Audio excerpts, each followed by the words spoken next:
How is university different from school and what key things stand out? As a PhD student, I just want to share some of my reflections on my undergraduate experience and things that I wish I'd known before. To start off with office hours. Now, at school and college, you can generally get a hold of your teachers quite readily. You can ask a number of different questions, you can go knock on the staff room door, and you can generally get that support. Now, the difference with office hours, if you go outside of these office hours, you just simply generally won't get a response from your lecturer. Regardless if you need that help on your assignment, you'll have to either book an appointment or go within those particular times. Now, not all universities have office hours, but it is something to bear in mind.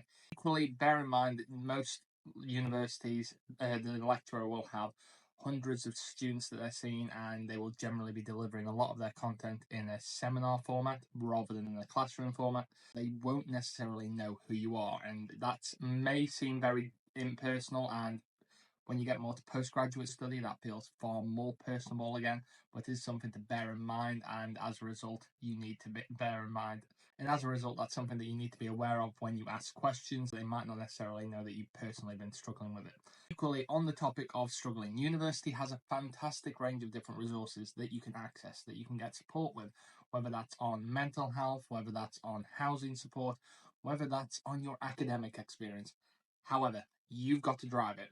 The university support that is available for you is only there if you go and ask for it. You can go to the library to get writing support or study support. You can go to student services for the mental health or housing support, but you need to ask the question. No one is going to be there to either ask it on your behalf or to push you in that direction.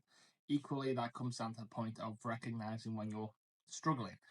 In a lot of cases, there is not that provision to catch you when you're struggling. In terms of when you first might realize that you're struggling with a particular assignment or with an exam, it will be after you've got your results, and the recourse is generally to do a resit or to reset the entire module or even reset the entire year in some cases, and that is generally the framework. You need to rely on the peer group around you, and you need to rely on asking those questions and really leading that. Equally, career guidance, career advice, and internships. Now, yes, you can go and reach out to a wonderful amount of resources with career services or ask various different people who have been in your position. But whether you're applying for a scholarship, a job, an internship, or a placement, that is again very you driven. You've got to be able to find the opportunities. Some universities will have a vast range of various different programs that you can apply for, and they have a list of partners that they've worked with before. Others don't. The ones that don't, you'll have to work harder for. The ones that do, you can go through those existing channels and also find your own.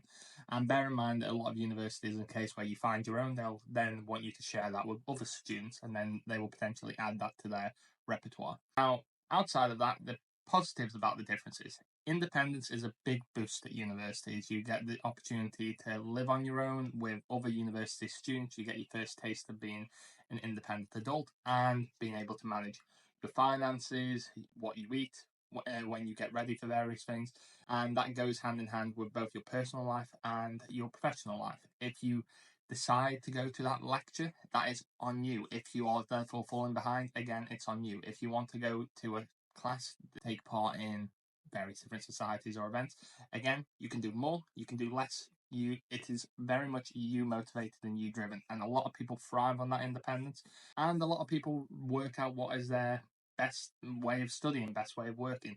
Some people are early birds, some people are night owls, some people are crammers, some people are very rigorous in terms of how they study and how they plan, all of which varies, generally speaking, depending on the various cohorts. There will be one of several of those individuals in there, and each person will work out what is right and what is normal for them, and what works as a collective to help your overall group.